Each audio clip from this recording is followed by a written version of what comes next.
It was just after 9 a.m. when Officer Dana Collins walked through the front door of the house on Hawthorne Lane. Last night, it had been the Spot, a rented two-story party house just outside a small American college town. Music so loud the neighbors couldn't hear themselves think. Cars are lining both sides of the street. A revolving door of students, friends of friends, and people whose names no one ever fully caught. Now it was quiet. Plastic cups floated in the pool. Beer cans littered the kitchen counters. The floor was sticky with spilled drinks and someone's forgotten fast food.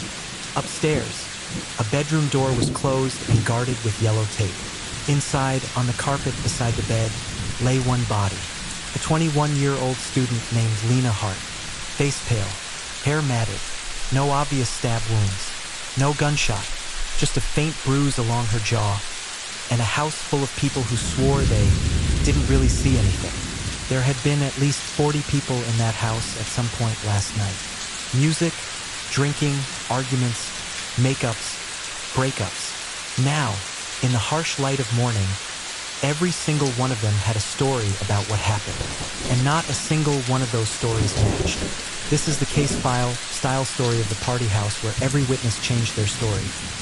And what happens when a crime scene is packed with people who were all there, all awake, and all just sober enough to be dangerous to the truth. Hawthorne Lane wasn't supposed to be a party street. It was a quiet strip of rental houses just far enough from campus to be cheap, but close enough to bike to class. Lawns are mostly mowed. Cars are mostly paid off. The kind of neighborhood where people complained about noise on Facebook before they ever called the cops. The house at 1417 Hawthorne started showing up in posts around August. Anyone else sick of the weekend raiders at the White House? Those kids on Hawthorne are gonna get someone hurt. Loud again. Thursday. Always Thursday. It was a 4-bedroom rental with a small pool out back, a converted garage game room, and a landlord who lived 2 states away and liked rent on time more than he liked rules enforced. 4 students signed the lease. Noah Briggs, 22, business major. The planner, Tyler Kim, 21, pre-med, the responsible one on paper, the bartender in reality. Maddie Ross, 21, communications, the social connector. Jamal Price, 23, is still finishing his degree after a break year. The DJ. To the outside world, 1417 Hawthorne was just another student rental. To the campus crowd, it was known as the Hawthorne House. If you wanted to be seen, you went there. If you had beef, you settled it there. If you wanted to disappear into a crowd, that front door was a one-way filter. By October, most big parties followed the same pattern. Pre-game at another apartment. Uber to Hawthorne. Pack into the living room, kitchen, and pool area until someone either threw up, jumped in the water fully clothed, or started a fight. The neighbors complained. The cops came a few times, did the usual. Turn it down. Keep it inside. Don't make us come back. They always came back, but nothing serious happened. Until the night Lena showed up wearing a black dress, borrowed boots, and a look that said she'd already had a long week. Lena Hart wasn't one of the house regulars. She was a junior majoring in psychology, quieter than most, with a small circle of friends and a part-time job at a coffee shop off campus. She wasn't invisible. She just wasn't loud. The night of the party, she almost didn't go. Her roommate, Erin, later told detectives she had a midterm coming. She'd been stressed, but she said she needed a break. We got ready together. She was like, "I'm not staying late. I'm just going to show my face and bounce." The group chat that set the night in motion was straightforward. Maddie, Halloween pre-party at ours. Costumes optional. Bring who you want. Noah, no rando freshman. Tyler, pools heated if anyone wants to freeze to death slower. Erin forwarded the invite to Lena. "You sure they're cool with me coming?" Lena asked. "Everyone's welcome," Erin said. "Besides, Maddie owes you for all the free coffee." The unofficial guest list for that night included housemates and their close friends, people from Tyler's pre-med classes, Jamal's music crowd, Maddie's communications major friends and their roommates, plus ones who became plus 4s, plus 6, and strangers who arrived with them. By 10:30 p.m., there were at least 40 bodies moving in and out of that house. Someone hooked up a laser light in the living room. Music pounded through the thin walls. Tyler set up a bar along the kitchen counter. Vodka, cheap whiskey, mixers. Aaron and Lena arrived around 10:15 p.m. Photos later scraped from social media showed Lena was near the kitchen, cup in hand, hair down, smiling. Lena was by the pool with a small group, one arm wrapped around Aaron's shoulder. Lena was sitting on the edge of a couch, listening while an animated conversation unfolded around her. Nothing about those images hinted that by morning she would be gone. What they did show very clearly was that by 11 p.m., no one in that house was sober anymore. Every big party has a turning point. The moment when this is fun quietly becomes this is a lot. For Hawthorne that night, it hit just after midnight. Witnesses later described, the living room is shoulder to shoulder. People they didn't recognize arrived in small waves. The music volume is creeping higher with every song. In the kitchen, Tyler was already on autopilot, mixing drinks without asking what anyone had already had. Shots lined the counter. Someone brought in a bottle of something stronger, unlabeled. Out back, the pool lights glowed a hazy blue, reflecting on half-empty cups abandoned along the edge. Multiple witnesses remembered a shouting match near the sliding glass door around 12:15 a.m. One version, Lena is arguing with her ex. Another version, Lena is arguing with a guy she just met over a rude comment. Another version, no shouting at all, just raised voices about something no one could quite recall. The only consistent detail, Lena looked upset. Security footage from a neighbor's smart doorbell caught a blurred shot of her stepping outside to the driveway around 12:22 a.m. Phone in hand, pacing. She appeared to be on a call. Phone records later showed a 2-minute conversation with Aaron, who was inside and couldn't hear over the music. "I'm just going to get some air," Lena texted afterward. "It's too loud in there." At 12:29 a.m., she re-entered the house through the front door. That is the last time any camera caught her clearly alive. Everything after that comes down to people's memories and what they chose to tell. The 911 call came at 8:46 a.m. Maddie's voice was thin, panicked, and hoarse. Hi, I'm at 1417 Hawthorne, and we found our friend, and she's not waking up. I don't know if she's breathing. I think she's cold. We didn't see her last night. We thought she'd left, but she's in the bedroom, and the dispatcher walked her through CPR instructions she didn't follow. By the time paramedics arrived, Lena was beyond help. She was lying on her side on the carpet of the front bedroom upstairs. Shoes off, black dress wrinkled. One hand bent under her cheek like she'd lain down to sleep and never gotten back up. There were no obvious signs of overdose. No pill bottles. No needles. No vomit. Just that faint discoloration around her jaw and a small patch of broken skin near her temple. Post-mortem lividity patterns suggested she had not died in the position she was found. Someone had moved her. The downstairs survivors, housemates and a few others who'd crashed on couches, clustered in the living room, pale and quiet, staring at nothing as officers moved in and out. How much did she drink? When did you last see her? Did she use anything else? The answers were a mess. A couple drinks, I think. She left early. No, she was still here at like 2.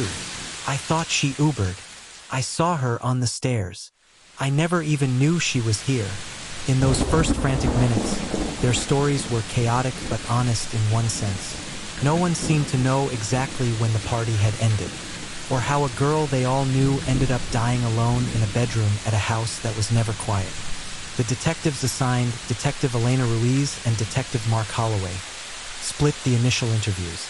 They pulled aside the 4 housemates, Aaron, the roommate, the people who had stayed the night, anyone who could be reliably placed in the house past 1 a.m. They started with basic anchors. What time did the party peak?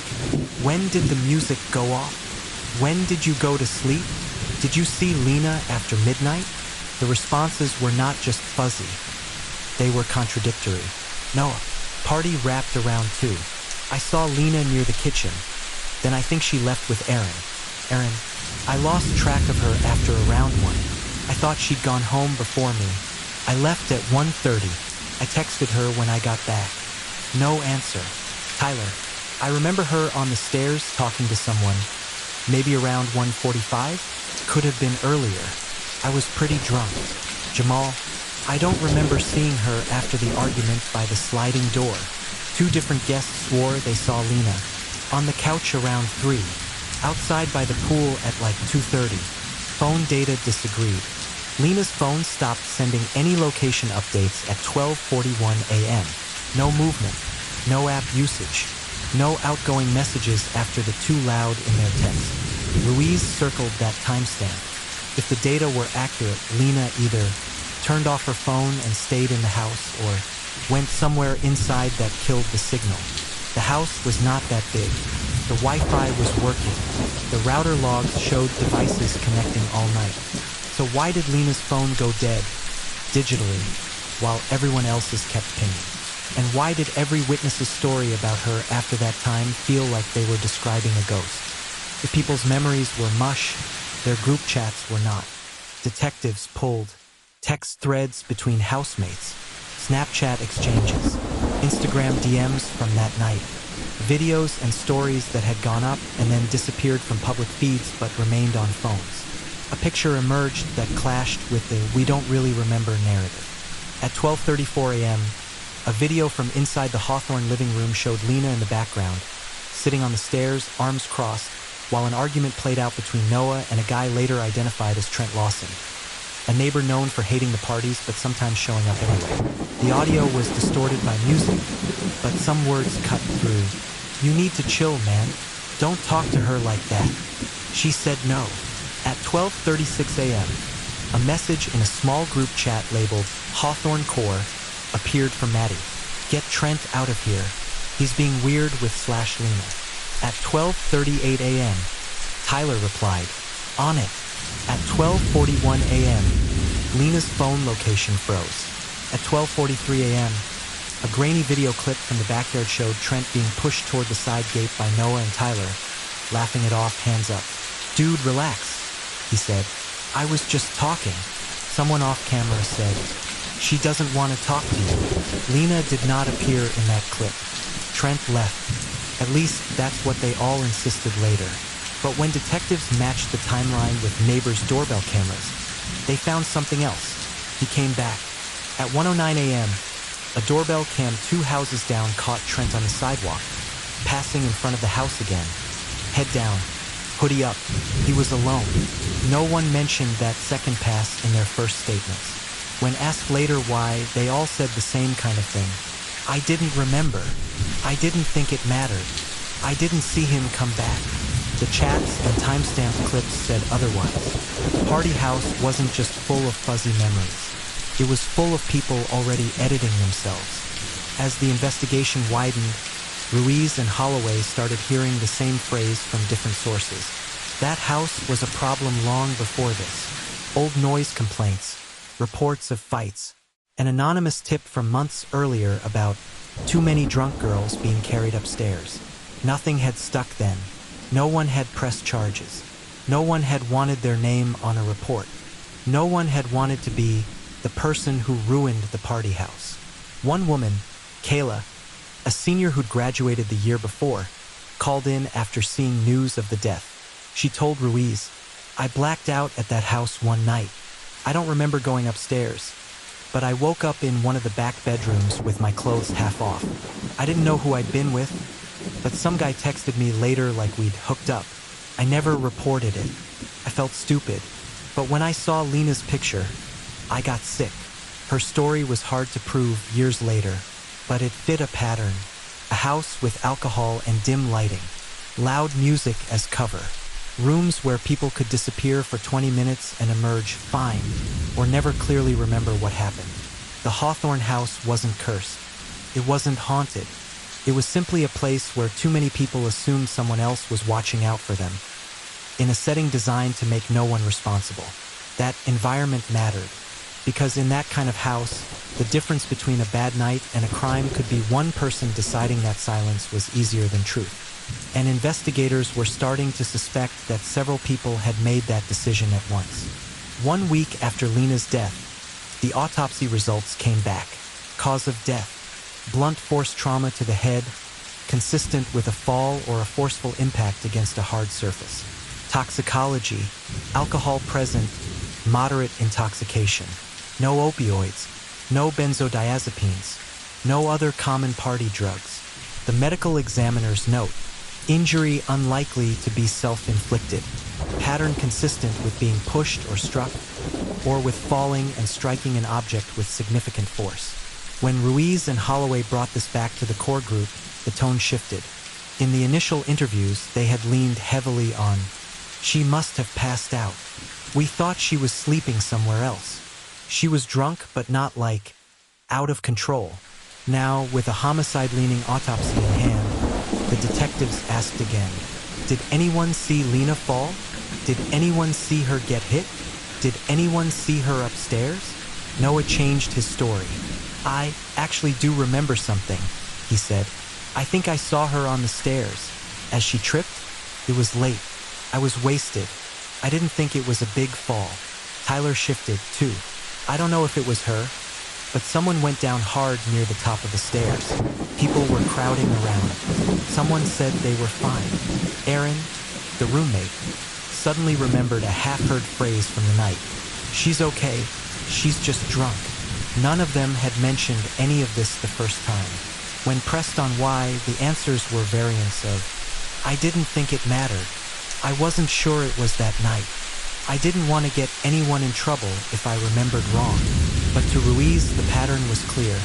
The more the case looked like a crime, the more the witnesses' stories rearranged themselves to create distance between themselves and anything that sounded like responsibility. In most student rentals, you don't expect cameras inside. That's why no one asked about them. But the landlord of 1417 Hawthorne had installed a small, nearly invisible Wi-Fi camera in the front hallway a year earlier after a break-in, then forgotten to mention it in any meaningful way. It was triggered by motion and stored footage on a cloud server he never checked. Until the police called, the footage from that night wasn't perfect. The angle showed the bottom of the staircase, the hallway to the front bedroom, the front door. It didn't have audio. The resolution was grainy, but the timestamps were gold. At 12:29 a.m., Lena came back through the front door, as already known. At 12:33 a.m., she walked toward the stairs, alone. At 12:34 a.m., Trent followed her into frame, arm outstretched, as if trying to get her attention. She brushed him off, stepped up 1 or 2 stairs, stopped, and turned. They spoke, words unreadable. He stepped closer. She stepped back. At 12:35 a.m., Noah appeared, inserted himself between them, hand on Trent's chest. Lena slipped past and continued up. At 12:36 a.m., Trent was pushed back toward the front door. At 12:41 a.m., Lena came halfway down the stairs again, paused, then turned back up, hand on the rail. That was the last time she appeared on camera. At 12:52 a.m., 2 figures emerged briefly at the top of the stairs in the frame. One possibly Lena, one larger, hard to distinguish in the low light. One reached for the other. There was a brief, chaotic motion, then nothing. No fall captured, nobody tumbling into frame. But that jitter of movement at the edge of the feed raised new questions. Who was with her at 12:52 a.m.? Why had no one mentioned being near her then? And why did so many of the house's witnesses insist they hadn't seen her after 12:30? The camera had no opinion, no loyalty, no fear of blame. Simply saw. And what it saw didn't line up with anyone's first story. With the camera footage, autopsy, and digital records aligned, Ruiz and Holloway called 3 people back in. Noah, Tyler, Trent. They separated them. They started with what they could prove. Noah, the camera shows you between Lena and Trent on the stairs. Why didn't you mention that? He looked exhausted. I didn't want it to seem worse than it was, he said. He was being pushy. I stepped in. She went upstairs. That's all. Did you go up after her? He hesitated. Yeah, to check she was okay. But she told me she wanted to be alone. I went back down. Tyler's version. I saw them arguing. I thought Noah had it under control. I followed Trent out after, making sure he left. I never went upstairs. The camera said otherwise. A tall figure matching Tyler's build stepped halfway up the stairs at 12:50 a.m., then back down at 12:51. Trent's version changed the most. In his first interview, he claimed he'd only talked to Lena briefly and then left for good. Now, confronted with his reappearance on the neighbor's camera and the hallway footage, he admitted, "Okay, I came back. I was drunk. I felt stupid about how I'd acted. I wanted to apologize, but I never went inside again. I swear." His phone location data placed him near the house longer than he'd admitted, pacing the sidewalk. Still, nothing placed him physically inside at the exact time of the fatal injury. The detectives ran every scenario. Trent shoved, someone pulled him off, and Lena fell. Noah and Lena argued. She slipped on her own.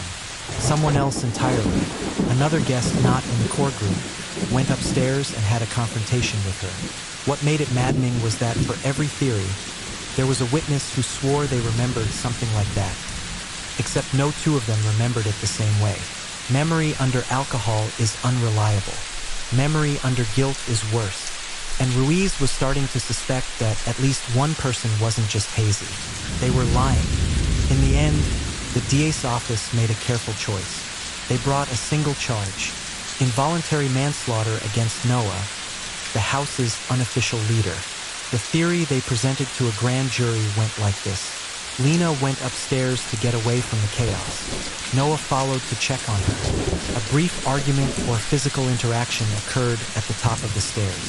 Lena, intoxicated, lost balance and fell backward into the doorway of the upstairs bedroom, striking her head against the frame or the floor. Panicked, Noah carried or dragged her fully into the room, putting her in what he told himself was a recovery position, then closed the door, telling himself she'd sleep it off. They backed this with the camera flicker of two figures at 12:52 a.m. Lividity patterns suggested her body had been moved. Fragments of new statements from housemates who admitted they'd heard a thud, and Noah's voice saying, "She's fine. She just needs to sleep." Noah's defense insisted it was a tragedy, not a crime. He was drunk. He misjudged. He thought he was helping. The entire house was a risky environment. Why is the blame on him alone? The jury struggled. They heard from Aaron, who cried on the stand, described Lena's anxiety about being touched when drunk. Kayla, the former student, whose story painted the house as a pattern, not an accident. Tyler, whose shifting story under cross-examination made everyone wonder what else he was still withholding. In the end, the jury split the difference. Guilty of negligent homicide, not full manslaughter. No grand conspiracy, no serial predator, just a series of selfish choices, cowardly silences, and one moment at the top of a staircase where someone chose not to call 911 because it would have ruined the party. Noah was sentenced to a short prison term and probation. The families saw it as too much for an accident, far too little for a life. The truth, as always, lived somewhere beyond the words spoken into the microphone. 1417 Hawthorne is quiet now. The landlord sold it. New tenants moved in, young professionals who don't throw parties, who have no idea what people still call it in hushed tones. The party house where every witness changed their story. If you search the address online, you'll get real estate listings and a few stale Reddit threads. But for everyone who was there that night, the house is something else. A place where you can spend years wondering, did I really see what I think I saw? Did I miss a chance to stop something? Did I change my story because I was scared? Or because deep down I knew more than I wanted to admit? The case is closed on paper, but it doesn't feel closed. Not to Lena's family, not to the detectives who still sometimes replay the footage in their heads, not to the people who were in that house and have to live with the knowledge that, at minimum, they failed someone they could have helped. That's the thing about scenes like this. You don't need a supernatural twist. You don't need a demon in the corner. You only need loud music, cheap alcohol, a staircase, and a room full of people too worried about their own futures to tell the exact truth about someone else's last night. The party ended. The post disappeared. The stories changed. But the carpet upstairs still remembers where Lena fell. And the camera, that little forgotten eye in the hallway, still holds its silent judgment over everyone who walked past that door and decided the easiest story to tell was the one where they weren't there. They didn't see, and none of it was their fault. Bell knew to enter the crime? Subscribe and turn on notifications for more long-form, American-focused crime narratives every week.